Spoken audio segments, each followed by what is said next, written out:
And action. Teamwork? This intrigues me. Godspeed. Teamwork? That sounds about right. This show is going to be called Pluribus. Pluribus. Pluribus. Pluribus. Like Okay. e pluribus unum. Yeah. E in Latin, out of many, one. And so pluribus means, I believe, of many. The I in pluribus is going to be the numeral one. Oh, okay. Wow. To represent you, Carol. Oh, okay. Rest assured, Carol, we will figure out what makes you different Figure it out. Why? so we can fix it. So you can join us. And I think that's where this show started. It started off as an idea about wish fulfillment. I was working on Better Call Saul, and I would start to daydream about a character who got everything they wanted. Let me guess.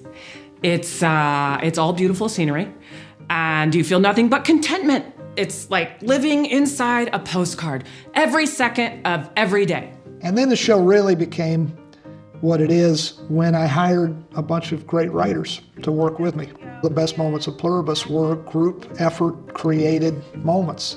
They came out of a bunch of like minds working together. I like that little bit of irony.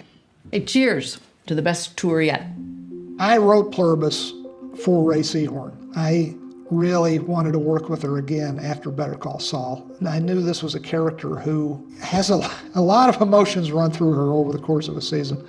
There's a lot of sadness, there's a lot of anger, bitterness, there's a lot of loneliness, there's a lot of fear.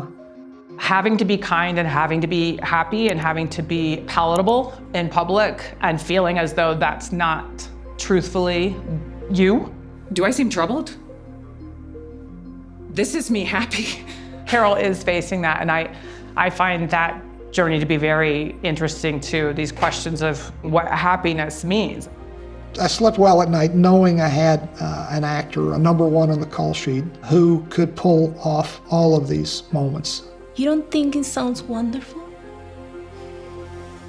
I'm not sure how functional I would be in a world where you literally told me I am alone in the whole world. Yeah. Rough. But I'd like to think I'd get back up, and I'm proud of her that she does. I think you would. I think eventually. I think I would. I think it would take me a couple of weeks. The show would be longer. It'd be like the first 3 or 4 episodes would just be like watching, well, even more Golden Girls. Way more Golden Girls would be involved, for sure. In the writer's room, we came to call her an insufferable hero. Like, she has heroic aspirations. But know this, you are traitors. You are traitors to the human race! But because she is also a little bit spoiled in her own way, I don't want you waiting on me. I just want my sprouts back.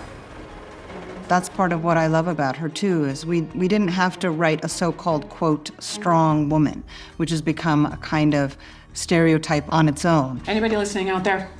Huh? How about it, you 12? Any response? She keeps rising to the occasion, and this exploration of what it means to be unlikable and to still find your center and keep going is something I greatly admire. And that she's still fighting. Your books are an expression of you, and we love you. No offense, Larry, but I think you're bullshitting me. Oh. A lot of times they have my character quite economic with language, not a lot of speaking, and we had an episode where I almost don't speak at all. They believe the audience is smart enough to be able to follow the story without being told what I'm thinking and what I'm feeling all the time. It's something we learned on Better Call Saul, or I feel like I learned that. I had never experienced it before, that you could write in a stage direction something psychological, something that the character is actually remembering or thinking about, and that Ray would radiate that through her face is quite a gift. That was the best yet. That was awesome. Excellent job. When Carol is looking at the grave that she's made for her wife, Ariel had written a very nice description of just what's going on. She's looking at this, she's feeling these things, but you don't know what you're going to get. And Ray does this little thing where she's like, no, this is for real, this is forever. And she has a kind of, I miss you, kid, look that just goes across her face. And it's like, It's heartbreaking. Every time, even thinking about it, I get a little choked up. Carolina Vidra plays Zosha, and she is an actor new to working with us. And it's tricky for her to play this role. It's tricky for anyone to play this role because they're kind of playing simultaneously 7 billion people. We got to somehow show all these folks and really portray the fact that this is a worldwide phenomenon. Voilà. Of the 3 actors at the table here now, you're the only one who plays one of these others. We call them others. What's beautiful about each human is that we have our own thoughts. That terrifies me. So you're thinking, for you Yeah. personally, this is a terrifying thought. I think so, yeah. And I think I would act like Carol does, at first. It's just, Thank you. You're welcome. It was a hard process finding Carolina for this role. We went through a lot of really wonderful actors. You explained something to me from a very smart actor's point of view that I hadn't grasped, how actors mirror one another, and she didn't get to do that. The others cannot mirror our emotions, and that's one of an actor's biggest tools is to play off your scene partner. That's where you get things that feel alive and present, not rehearsed, and the others can't do that. What the hell is wrong with you people? You would tell Carolina, like, you're aware of the pain that Carol's in and you care that she's not happy. Yeah. You just don't feel the pain. You're not, there's That's what I was gonna- sympathetic, yes, but not yes, empathetic. yes. And So like, having- that's very hard to do. Oh God, you have to restrain yourself inside. And so it's interesting how it would affect me physically or mentally, not being able to go to you and help you. Yeah. Anything else we can do for you, just let us know. What I've watched her have to do as they navigate who the others are has been just like mind-boggling to me. The challenges she takes on and rises to the occasion. How many people died? In the beginning, these people, these others, do not take on that kind of anger, even when it's directed at them. This character, Zosha, is just happy. You have to be blissful all the time, even when someone like Carol is yelling at you or being rude to you. It's a hard role. You're gonna need a pickaxe, by the way. And to just be able to stay in that happiness and blissful way, that's really tough. Carolina, she just naturally exudes happiness and love, and she's got the most beautiful smile. She nailed it. You told me you never played before. Zosha's never played. But we have the combined knowledge of every living croquet champion. As I was telling Carolina, you have all the information humanity has, all at the same time in one place. But it has a body. It has a soul and humanity. You're soulless. They disagree on this point. We had a whole thing. I'm gonna beat all 7 billion of you. Yep. So, 7 billion butts about to get kicked. Well, this is method acting at its finest, because your character doesn't think they have souls. But does that works that way for you as well? They try to sell their stuff, and it's not. That world doesn't work for me. Manusos, ¿te podemos llevar? ¿Qué tal un poco de agua? ¿Estamos seguros que no quieres deshidratarte? Bueno, le dejamos para que pueda seguir. I think Manusos, he doesn't want to lose himself in his values that he has. This is simply wrong. He's fastidiously honest. This is the kind of guy who would never stay in his pajamas on a Sunday. An amazing strong will. He's got a lot of scenes by himself with no lines. He and I both had no lines for long, long periods of time. So we had some really interesting conversations delving into that. The Nusos we're introduced to is very rigid. As you go on a journey with him, you learn why he's inflexible or what he reacts to so much. And action beat. But he also has room to grow through that rigidness. When Manusos meets his hero, and his hero is in this like shishi cul-de-sac sleeping with the enemy, he has to kind of figure out how to make peace with that. Bienvenidos to mi casa. We knew from the experience of 2 previous TV shows that we needed our main character to live in a neighborhood we could control. So we decided to build our own neighborhood. Welcome to Carol Sturka's neighborhood. What guided this location was the view of the city and having that feel of remoteness and isolation as well. This is an incredible 7-house cul-de-sac that was built by our art department and construction team. Less than a year ago, it was just empty prairie land.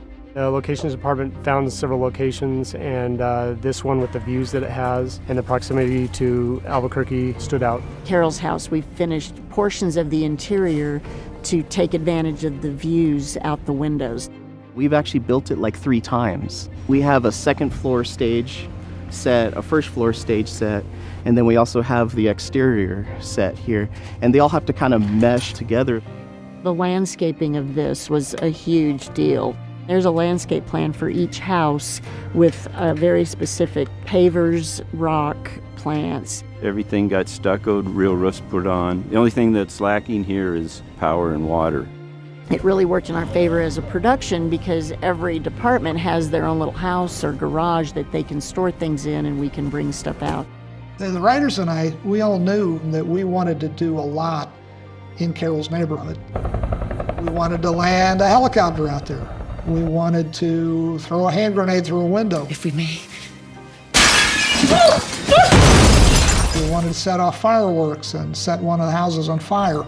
3, 2, 1. You better not try to rent somebody's neighborhood because they're going to get tired of you really quick. We wound up shooting in New Mexico because I've loved shooting there for years, and I have a wonderful crew there that I never want to do without. Hey, Mark. But Pluribus is really kind of a global show, starting with the fact that everyone on Earth has changed. Our lead character, Carol, travels across the world to try and convince them that they should join her in resisting this change. So early on, the question was, where do we go? And how do we shoot in other parts of the world in a cost-effective manner, a manner that won't break our schedule? All right, here we go, and action. Luckily, we found Spain and the Canary Islands, which double for a great number of places that we can't portray quite as easily in New Mexico. But it feels like a global story, and so, you know, you kind of got to go out into the world. Certain places we wanted to go, like Norway, we couldn't really get there just for one teaser of one episode. So Denise Pizzini and her crew built an ice hotel. Hi, welcome to Helen's Ice Hotel. The level of artistry of everyone in the show is pretty astonishing. When we all walked into that ice hotel and we were like, what? There's a lot of positivity there. It's really beautiful and fun. Action. The Ice Hotel was a huge endeavor. We had a whole series of conversations about what materials we could use. Denise hired these amazing sculptors to sculpt, you know, these koi fish out of styrofoam and create plastic blocks of ice. How did I not realize that the bed would be made of ice? But as with every scene in the show, it was a real group effort. We are not talking to each other. We are a hive mind mentality. It was a big question in the writer's room when we first started working on this show. What do the background do? You know, what do these people move like? When 7 billion people share one mind, they tend to speak in unison. Welcome aboard, Carol. And they tend sometimes to move in unison, and that's really tough for actors to portray. Action on rehearsal. We are very lucky to have a movement choreographer. The bikini people, make that hard right. A gentleman named Nito Larioza, who is really talented. I think picking the right performers is key to every scene. You just can't pick anybody. I like to look for performers, dancers, bartenders are great because they're great at picking and grabbing things. Actually, in the first episode, there is a sequence where the first folks to get changed, they are swabbing the insides of their cheeks, moving in perfect unison. And I was really nervous when I wrote that because I was thinking, I got to direct this thing. How do I make these guys all react in unison? And luckily, Nito, he nailed it. Every rehearsal, we tweaked a little bit here, tweaked a little bit there, see what looks good on the lens. Once you can get all those ingredients together, it's movie magic. One of the scenes I was proudest of this year was a scene set on Air Force One. It was available to whoever asked. big scene with Air Force One. Yeah. Built this giant set. It's 100 feet long. Pretty incredible. It's nuts on accurate down to... Crazy. It's funny, you call up the White House and you say, we'd like the complete blueprints of Air They Force don't like One. that much. Not so much. But there's so many photos. Our construction department created a superstructure for a section of fuselage of a real 747. Our producers went down to the boneyard. They've got a bunch of old planes. And they bought a big section of door and the surrounding skin of the fuselage of a 747. Mounted this thing in the air exactly how high up the door of a 747 would be. They surrounded it with green fabric. Hello! And then we shot this scene with people going in and out of this real door of a 747. The big thing with these specific shots are the fact that, you know, the three parts of it, the foreground layer that we're shooting now, the CG plane that goes in the background, and the fact that the background is actually going to be shot 2 months from now in Bilbao, which may have different lighting conditions, and we'll have to make sure that the cameras are in the exact same place that we have them here in relationship to the airport at Bilbao. And all three of those different worlds have to align together. So we have to make really precise measurements about where everything is. That's the outside of Air Force One. The inside was all created on a soundstage. They built this thing from scratch. Ready, and action. Bonjour, enchanté. I am Kumba Diabate. This is all based on extensive research. We tweaked the colors a little bit. We did a lot of research, but we decided to go with like blue instead of all these browns that they usually have. And then we did do these stairs. We actually got this railing out of the 747 that we bought pieces of to build the exterior. And then we have our conference room. A lot happens in here. We manufactured these ourselves and then, you know, built the walls, cut them in. These little foam cradles, also another real thing. All that woodwork is scenic finished. We wanted to get the perfect shine and sheen, and we found with stains we couldn't do that. You guys are, I'm telling you, I'm so impressed with the work you did. That's it. Like I say, we tried to get it as close to like the real Air Force One as possible, and I think we did it. Oh, I like that. Give me a couple more like that. I could not believe it when I walked onto the Air Force One set. It looked so realistic, just with all the details of the chairs down to the seatbelt with the emblem of the president, and it really helped me just step into this guy who has the most epic entrance of all characters, I believe, just coming on Air Force One, filled to the brim with supermodels. Of course, what is Mr. Diabate without his magnificent wardrobe? And this is where Jennifer Bryan really outdid herself. My wardrobe, as you can tell, is you know, not too flashy, not too showy. In Sambra's case, classic tuxedo, but the material is an African fabric print. Yeah, that's my favorite. And Mr. Diabate is like Cher. You don't ever want to see Mr. Diabate in the same outfit twice. Hey, quiet. I think that's really important to show that no matter who he wants to be in this new world, he's still gonna remember where he comes from. And you see that with all the other characters as well, that there's hints of their culture. It's very interesting and an interesting design challenge to have the same actress that I've worked so many seasons with and completely transform her. So when you see her in this new show, you're looking at Carol Sturcker, you're not looking at Kim Wexler from Better Call Saul. That's one of the many great joys are the department heads here, all of whom I think I've collaborated with on Better Call Saul. I have Trish Almeida, who's the head of the hair department, who came up with the now iconic ponytail that I got a lot of questions about. And Sherry Montesano doing my makeup, and Jennifer Bryan doing costume design. All three of those people, we were really going for a very natural look in clothing, hair, and makeup. And I don't have to ask for a mirror when these three people take care of me. I know that they have my back. Why save the world? That's your question? Why does the world need saving? At present, the situation seems very nice.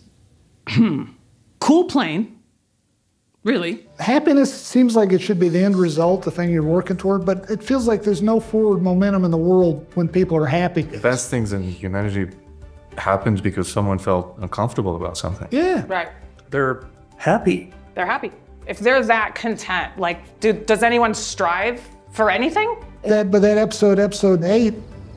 We have to share their gift with whoever else might be out there. Do you mean building the antenna? Yeah.